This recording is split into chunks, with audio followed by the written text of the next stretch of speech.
ఈ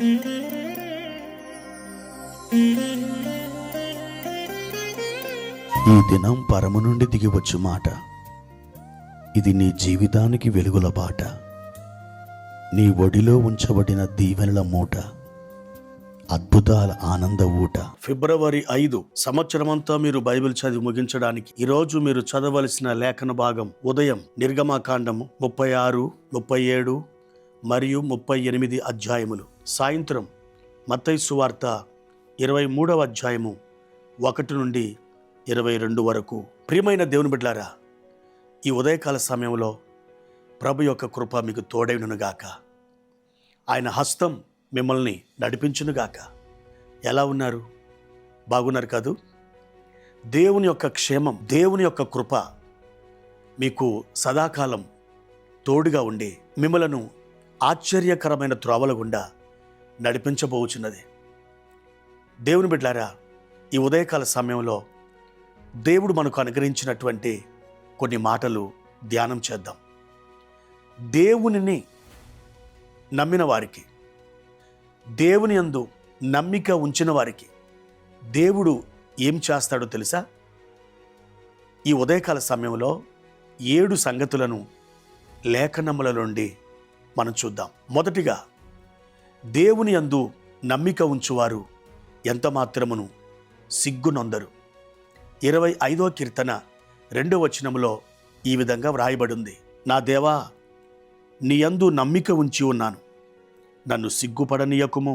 దేవుని యందు నమ్మిక ఉంచిన నీకు ఎంత మాత్రమును అవమానమును దేవుడు రానియడు.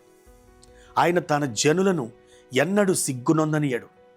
రెండవదిగా, దేవుని యందు నమ్మిక ఉంచువారికి దేవుడిచ్చే రెండవ ఆశీర్వాదం ఏమిటంటే వారి యొక్క హృదయ వాంఛలు తీర్చబడతాయి. 37వ కీర్తన 3, 4 వచనాలు: యెహోవా యందు నమ్మిక ఉంచి మేలు చేయుము, దేశమందు నివసించి సత్యమును అనుసరించుము. యెహోవాను బట్టి సంతోషించుము, ఆయన నీ హృదయ వాంఛలను తీర్చును. నీవు దేవుని యందు నమ్మిక ఉంచినట్లయితే ఆయన నీ హృదయ వాంఛలను తీరుస్తాడు. మూడవదిగా, దేవుని యందు నమ్మిక ఉంచినట్లయితే వారు ఎంత మాత్రమును భయపడరు. 56వ కీర్తన 4వ వచనంలో ఇలాగ వ్రాయబడి ఉంది: దేవుని యందు నమ్మిక ఉంచి ఉన్నాను, నేను భయపడను. అవును ప్రియమైన దేవుని బిడ్డలారా, దేవుని యందు మనం నమ్మిక ఉంచినప్పుడు భయమును ఆయన తరిమి వేస్తాడు. మరి మీరు దేవుని యందు నమ్మిక ఉంచారా? 4వదిగా, దేవుని యందు మనం నమ్మిక ఉంచినట్లయితే దేవుడిచ్చే ఆశీర్వాదం ఏంటో తెలుసా? 32వ కీర్తన 10వ వచనంలో ఈ విధంగా వ్రాయబడింది: యెహోవా యందు నమ్మిక ఉంచువారు, యెహోవా యందు నమ్మిక ఉంచువారిని కృప ఆవరించుచున్నది. దేవుని బిడ్డలారా, యోగ్యత లేని వారికి దేవుడిచ్చే గొప్ప ఆశీర్వాదం ఏమిటో తెలుసా? అది కృప. నీవు దేవుని యందు నమ్మిక ఉంచి ఉన్నావు కనుక ఆ కృప ఎల్లవేళలా మిమ్మలను ఆవరిస్తూ ఉంటుంది. 5వదిగా, దేవుని యందు మీరు నమ్మిక ఉంచినట్లయితే మీరు నిత్యము నిలుచు సియోను కొండవలే ఉంటారు. 125వ కీర్తన 1వ వచనంలో దేవుని వాక్యం ఇలా సెలవిస్తుంది: యెహోవా యందు నమ్మిక ఉంచువారు కదలక నిత్యము నిలుచు సియోను కొండవలే ఉందురు. అవును దేవుని బిడ్డారా, నీవు సియోను కొండలాగా నిత్యము నిలిచే ఒక గొప్ప అనుభవంతో నువ్వు ఉండాలంటే నీవు ఆయన యందు నమ్మిక ఉంచాలి. 6వదిగా, దేవుని యందు నమ్మిక ఉంచువారు ఎలా ఉంటారంటే వారు సురక్షితముగా ఉంటారు.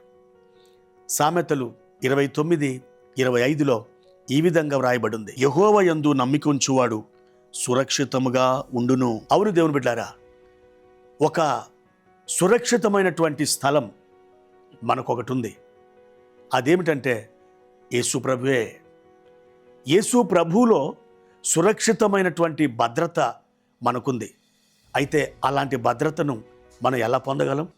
కేవలం నమ్మిక ఉంచుట ద్వారా. 7వదిగా, దేవుని యందు నమ్మిక ఉంచు వారికి కలిగే ఆశీర్వాదం 2వ దినవృత్తాంతాలు 20వ అధ్యాయం 20వ వచనములో ఈ రీతిగా రాయబడి ఉంది: మీ దేవుడైన యెహోవాను నమ్ముకొనుడి, అప్పుడు మీరు స్థిరపరచబడుదురు. ఈ 7వ ఆశీర్వాదం ఏంటంటే మనం స్థిరపరచబడతాం. కాబట్టి దేవుని యందు మనం నమ్మిక ఉంచుదాం.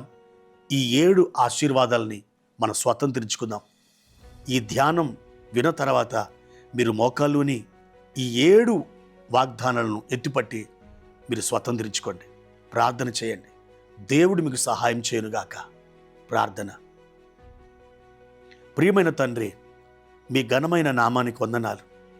ఈ ఉదయకాల సమయంలో ప్రభువా, మీరు మాకిచ్చిన గొప్ప వాగ్దానముల కొరకై స్తోత్రాలు. మేము మీ యందు నమ్మిక ఉంచుచున్నాం. మీ యందు మేము నమ్మిక ఉంచినప్పుడు మేము స్థిరపరచబడతామని, సురక్షితముగా ఉంటామని, నిత్యము నిలుచు సియోను కొండవలె మేము ఉంటామని, ఎన్నడూ సిగ్గునందమని, అయ్యా ఎన్నో వాగ్దానాలు ఈ ఉదయకాలం మీరు మాకు చేసినందుకు వందనాలు.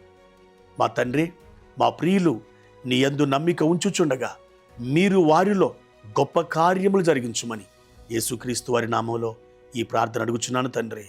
ఆమేన్.